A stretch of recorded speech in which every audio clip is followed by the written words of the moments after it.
Okay, boys, here we go.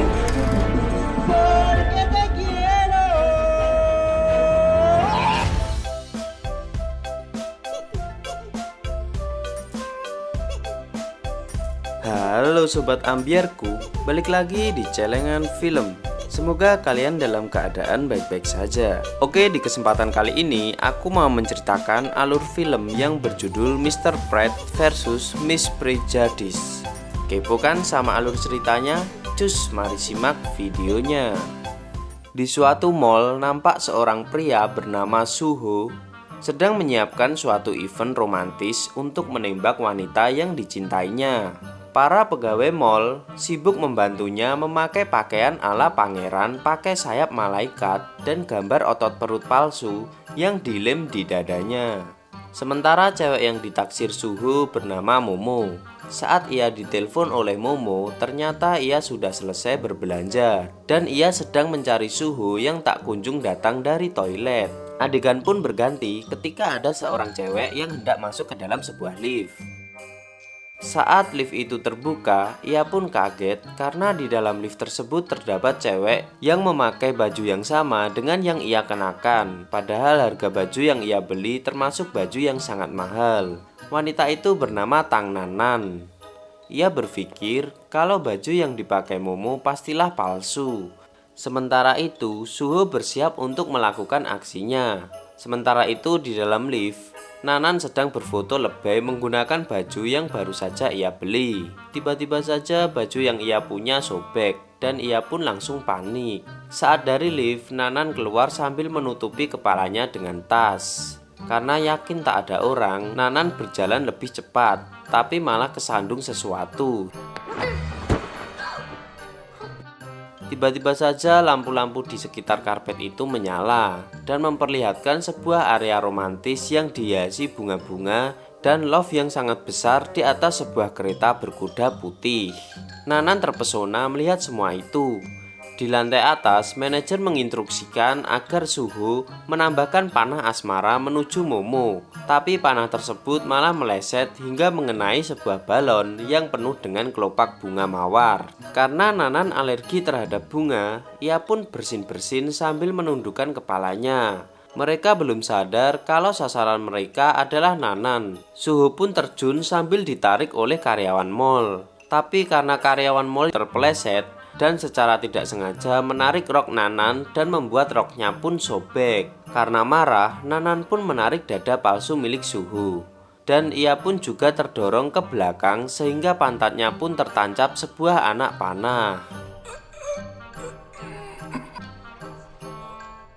Di rumah sakit, Suho harus tidur dalam keadaan pantat yang terbungkus perban. Teman baiknya datang untuk menjenguknya. Nama teman baik Suho adalah Jian Jun.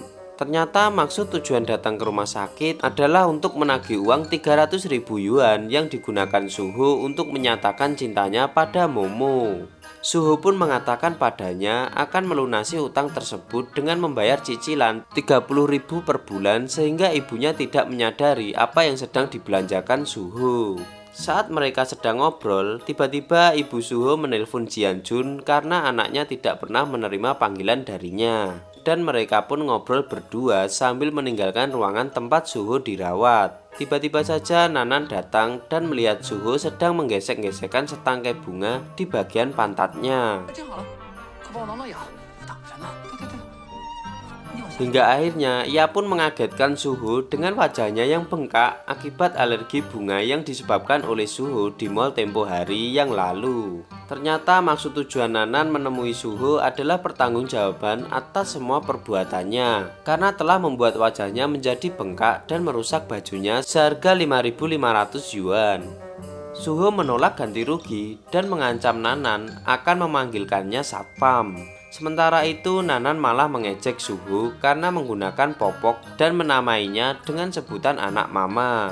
Karena marah diejek dengan sebutan anak mama, ia pun segera mengeluarkan semua ATM-nya yang mempunyai limit kredit yang besar. Karena tahu Suho mempunyai uang banyak, Nanan pun berusaha untuk mengambil dompet darinya. Karena perebutan dompet itu sangat seru, akhirnya dompet milik Suho malah terlempar dari jendela dan jatuh dari ketinggian. Mereka pun akhirnya terjatuh dengan posisi tubuh Nanan yang tertindih oleh tubuh Suho.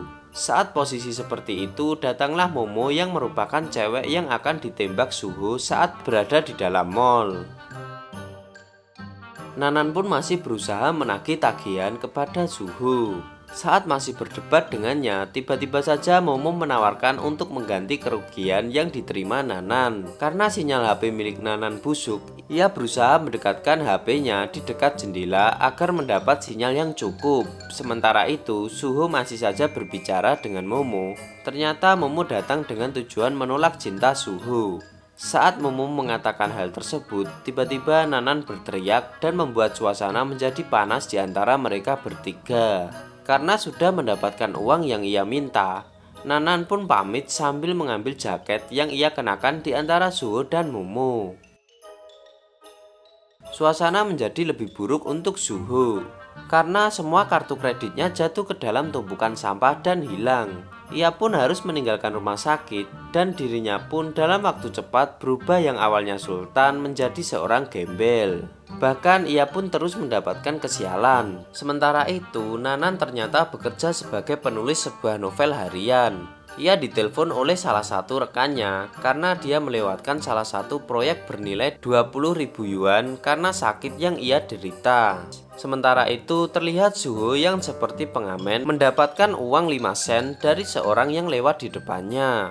Ia pun melempar uang tersebut dan mengenai seorang cewek yang ternyata cewek tersebut adalah Nanan yang telah sembuh dari alerginya. Suho pun berlari ke arahnya. Ia tidak peduli walaupun tubuhnya telah tertabrak. Para warga datang dan berkerumun di antara mereka semua. Ia menganggap bahwa Suho adalah seorang penipu yang meminta imbalan kepada orang-orang yang berbuat kasar padanya. Karena tidak tega Suho hidup miskin dan kesakitan, Nanan pun mengajaknya ke tempat tinggal miliknya dan memberikan sebuah makanan untuknya. Di tempat Nanan, ia pun menjelaskan bahwa dirinya mempunyai kelainan ingatan dan tidak bisa mengingat lebih dari 3 angka. Ia pun harus menulis kata sandi semua password rekeningnya di sebuah buku catatan yang ia punya.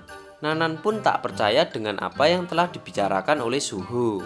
Suho pun mengingat kembali kenangannya saat ia hendak memasuki rumahnya.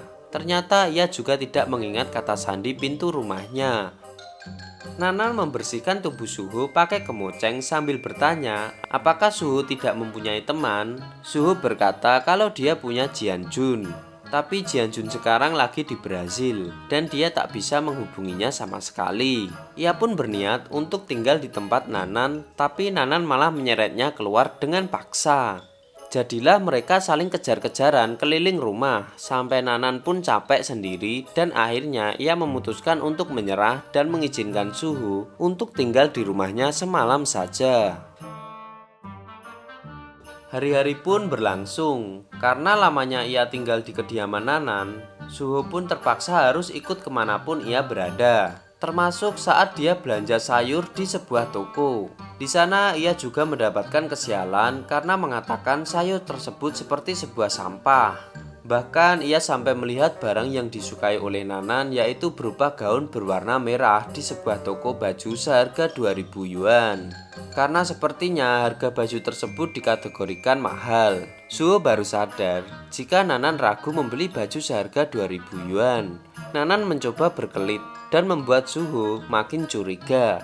Ia pun segera melihat baju milik Nanan yang pernah ia sobek. Dan setelah ia cek, harga baju tersebut sekitar 60 yuan saja. Karena hal itu, Suho menjadi marah dan akhirnya mengunci Nanan di kamarnya. Dan malam pun berganti menjadi pagi. Suho terbangun dan melihat Nanan berteriak dan memintanya untuk ke kamar mandi. Saat selesai, tiba-tiba saja editornya menelpon untuk mengajaknya ke asosiasi konferensi penulis. Dan di sana ia bisa menjilat editor penulis dan membuatnya terkenal suatu saat nanti. Tapi saat ia hendak mendatangi acara tersebut, Suho hendak mengunci mereka berdua di tempat tersebut. Nanan pun dengan beringas ingin merebut kunci dari tangan Suho, dan saat adegan tersebut, mereka pun terlihat seperti orang yang sedang melakukan mantap-mantap. Karena editornya datang ke tempat itu, ia pun mengira mereka berdua sedang bercumbu dan ia pun pergi meninggalkan mereka berdua. Akhirnya Nanan memberikan sebuah tabungannya kepada Suho. Dan akhirnya ia pun bisa pergi ke konferensi itu. Di sana ternyata tidak semanis yang ia pikirkan. Mulai ia salah mengenalkan dirinya kepada editor tersebut hingga meneriakkan ukuran dadanya di depan umum karena Suho lupa password ATM miliknya. Tentu saja karena gagal dalam acara tersebut, awalnya Nanan marah kepada Suho. Tapi sewaktu sampai tempat tinggalnya, ia diberi hadiah oleh Suho berupa gaun merah yang ia sukai beserta sebuah kursi sofa berwarna merah. Saat mengecek jumlah tagihan dari HP-nya, tentu saja Nanan marah. Tabungan yang selama ini ia kumpulkan habis dan hanya menyisakan uang sejumlah 0,37 sen saja. Ia pun sangat marah. Saat menulis artikel, ia pun meluapkan semua imajinasinya dan menganggap Suho sebagai daging yang enak dan sangat ingin dia makan. Bahkan saat ia sadar, Suho melihat banyak air liur yang keluar dari mulut Nanan menetes hingga membasahi kursinya. Tak disangka, Suho memasakkan masakan untuknya berupa mie dengan harga 2,5 sen seperti harga 200 sen. Dan tak lama kemudian datanglah seorang penagih kamar kos milik Nanan. Karena tidak punya uang, ia pun diberi kesempatan tinggal hingga akhir pekan. Dan jika mereka berdua tidak bisa membayar, maka terpaksa barang-barang milik Nanan akan dikeluarkan dan mereka berdua akan hidup seperti gembel di jalanan. Setelah hal itu, Suho mempunyai ide untuk mendapatkan uang. Suho pun menyamar jadi tukang parkir. Ternyata tujuan mereka adalah mengambil slot parkir VIP dan menghalangi mobil yang akan parkir sehingga mereka yang akan parkir membayar sejumlah uang untuk menempati tempat tersebut. Mereka berdua melakukan berulang-ulang hingga mendapatkan uang sejumlah 35.800 yuan untuk berpesta di sebuah bar. Nanan kagum pada Suho, ternyata dia pintar juga bisa menghasilkan uang sebanyak ini. Suho juga bangga dengan dirinya sendiri. Keesokan harinya, pelayan membangunkan Nanan dan Suho yang tertidur di bar tersebut. Dan ia kaget karena melihat tagihan. Ternyata saat mabuk, ia berdua berteriak akan membayar semua minuman yang pelanggan pesan. Akhirnya mereka berdua pun menjadi jatuh miskin dan pulang ke tempat Nanan tinggal. Saat sampai di tempat Nanan, ia melihat seluruh barang-barang miliknya sudah tertata rapi di luar ruangan. Ternyata bapak kos sudah tidak memberikan kesempatan untuk mereka tinggal karena telat dalam membayar kontrakan. Mereka berdua pun akhirnya pergi dari tempat itu sambil membawa sofa warna merah yang pernah dibeli oleh Suho. Tak sengaja Suho melihat sebuah tas milik Nanan dan merapikannya. Ia melihat sebuah tabungan dengan saldo sekitar 100.000. Karena tidak ada tempat yang bisa mereka kunjungi, akhirnya mereka berdua pun pergi ke rumah Suho. Karena Suho tidak bisa mengingat kode rumahnya, dengan paksa Nanan pun menghancurkan pintu tersebut hingga terlihat Juan-Juan sedang berolahraga di sana. Melihat Nanan yang sangat cantik, ia pun tidak peduli akan kedatangan Suho. Padahal rumah yang ia tempati sementara adalah rumah milik Suho. Setelah itu, Juan-Juan malah mengajak Nanan jalan-jalan untuk menonton sebuah pertunjukan. Tapi karena Suho tahu dan kesal, ia pun berusaha mengganggu mereka berdua. Saat pertunjukan dimulai, ternyata Nanan memerankan salah satu peran di pertunjukan tersebut. Ternyata ia mendapatkan sedikit masalah dan ia pun berada dalam bahaya. Karena hal itu, Suho dan Jianjun segera berebutan untuk menolong Nanan. Karena saling berebutan, Suho pun hampir jatuh dan malah terjatuh beneran. Adegan Suho yang terjatuh pun malah menjadi ending yang sangat disukai penonton yang hadir dalam pertunjukan tersebut. Usaha untuk memperebutkan Nanan tidak berhenti begitu saja. Saat Jianjun hendak mengambil mobil untuk mengantarkan Nanan pulang, tiba-tiba saja Suho menculik Nanan dan membawanya dengan sebuah gerobak. Sementara itu, Jianjun mengejarnya dengan menggunakan mobil. Saat memasuki gang yang sangat sempit, tiba-tiba saja mereka menabrak sebuah mobil. Dan pemilik mobil tersebut ternyata mengenali Nanan. Nama pria tersebut adalah Jiang Hai. Dan ternyata dia adalah mantannya yang sekarang sudah menikah dengan Nyonya Feng. Nyonya Feng tiba-tiba melabraknya gara-gara pertemuannya dengan Jiang Hai. Dan mereka pun akhirnya membuat janji untuk makan malam bersama di hari Jumat pukul 7 malam di Hotel Singgong. Nanan pun mulai olahraga pembentukan tubuh dan hari Jumatnya dia keluar dari kamarnya pakai gaun merah yang dibelikan Suho dan tampak begitu cantik sampai Suho terpesona olehnya. Awalnya Suho berharap bisa pergi dengannya, tapi Nanan malah mengajak Jianjun untuk pergi ke tempat pertemuan itu. Mereka pun akhirnya pergi bertiga. Acara pun dimulai. Pada awalnya, acara tersebut dibuat agar Nyonya Feng dapat mempermalukan Nanan di depan Jiang Hai. Tapi karena adanya Suho, malah hal yang semula ia siapkan malah kembali mengenai wajah milik Nyonya Feng. Nanan lalu mengembalikan tabungan pemberian Jiang Hai dulu dan berkata, 你说你想要买一个心安，现在2年过去了，如果这就是你想要的生活，今天咱们俩两清了。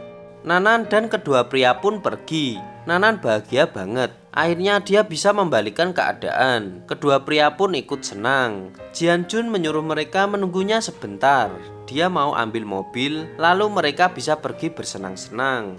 Tapi begitu dia pergi, mereka pulang naik bis dengan senyum bahagia. Menatap gemerlap kota Beijing, Nanan teringat saat pertama kalinya dia datang ke Beijing. Dulu Jiang Hai sangat miskin, bahkan untuk makan pun tak cukup. Tapi dia menetap di Beijing demi Jiang Hai. Mereka adalah teman sekelas yang tumbuh bersama. Bisa dibilang mereka adalah sahabat sejati. Nanan ingin mendaftar ke universitas dan neneknya mengorbankan segalanya demi membiayai kuliahnya. Keluarganya hingga mereka tidak ingin Jiang Hai kuliah. Tapi Nanan tak bisa berpisah dari Jiang Hai. Jadi dia memutuskan untuk memberikan semua biaya kuliahnya untuk Jiang Hai. Tapi setelah Jiang Hai lulus, Nanan malah melihat Jiang Hai pulang diantarkan wanita kaya raya yang sekarang jadi istrinya. Dia meminta maaf dan hanya memberinya sebuah buku tabungan berisi 100.000 RMB. Bagaimanapun Nanan berterima kasih pada Suho. Dia berterima kasih karena Suho memboncengnya di sepeda gerobak itu. Juga atas kecerobohan Suho dan juga berterima kasih karena Suho membantunya menyingkirkan Jiang Hai dari hidupnya. Setelah hal itu terungkap, Suho dan Nanan pun saling mencintai. Akhirnya mereka pun menjalin hubungan bersama. Setelah hal itu, tiba-tiba novel karangan Nanan sangat diminati banyak orang. Bahkan lebih dari 100.000 orang sudah memesan novel tersebut. Bahkan editor memberikan sebuah proposal untuk menulis buku baru. Dalam proposal itu, editor Ma menawarkan Nanan untuk berkeliling dunia selama 1 tahun. Mereka bahkan akan mendanai semua biayanya. Karena hal itu, ia pun langsung menelpon Suho dan memberitahunya kalau dia sudah mendapatkan pekerjaan impiannya. Saat hendak keliling dunia berdua, mereka pun mendapatkan masalah baru. Karena pada waktu itu Suho akan meluncurkan aplikasi miliknya dan ia tidak bisa mengikuti Nanan untuk mengelilingi dunia. Nanan ditelepon ibunya saat itu. Suho lalu memeluk Nanan dari belakang dan bersama-sama mereka mendengarkan ibu. Awalnya ibu mengabarkan bahwa kondisi nenek cukup membaik. Tapi setelah ia agak jauh dari nenek, ibu berkata bahwa dokter bilang nenek mengalami komplikasi. Dokter memperkirakan nenek hanya punya waktu 1 tahun sebelum ia jadi buta sepenuhnya. Suho meyakinkan untuk tidak cemas. Mereka akan mengunjungi nenek besok. Dan karena hal tersebut, Suho pun membatalkan peluncuran aplikasi miliknya. Dan ia pun ingin ikut bersama Nanan. Ia pun menyiapkan beberapa hadiah untuk nenek dan memberikan sebuah cincin untuk Nanan nantinya.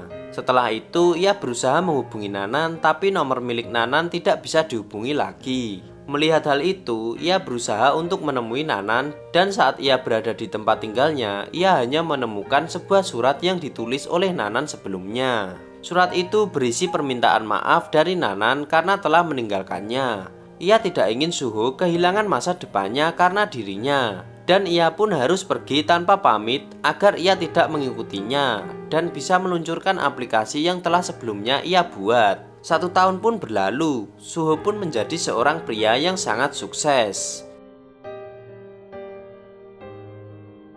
Saat ia jalan-jalan di sebuah kota di Italia bernama Verona, ia menabrak seorang mempelai laki-laki. Karena melihat banyak mempelai laki-laki dan perempuan, sempat ia mengira bahwa ada pernikahan di tempat ia berada sekarang dan bertanya apakah mempelai itu akan pergi ke gereja. Pria itu berkata bahwa dirinya akan pergi ke tempat Juliet. Karena penasaran, Suho pun ikut masuk ke dalam ruangan tersebut. Ia pun menyebut nama Nanan sambil berteriak. Tak disangka banyak orang yang menirukan ucapannya dan mengatakan nama Nanan. Dari kejauhan, Nanan pun akhirnya terlihat. Ia pun kembali mengakui bahwa dirinya masih mencintainya sambil memperlihatkan tato nomor HP miliknya dan tanggal lahirnya. Adegan pun terus berlanjut dengan memutar kenangan mereka saat berkenalan sampai pacaran. Akhirnya mereka pun berciuman di balkon jendela seperti kisah Romeo dan Juliet. Dan setelah itu di kota tersebut Suho pun melamar Nanan. Dan film pun tamat.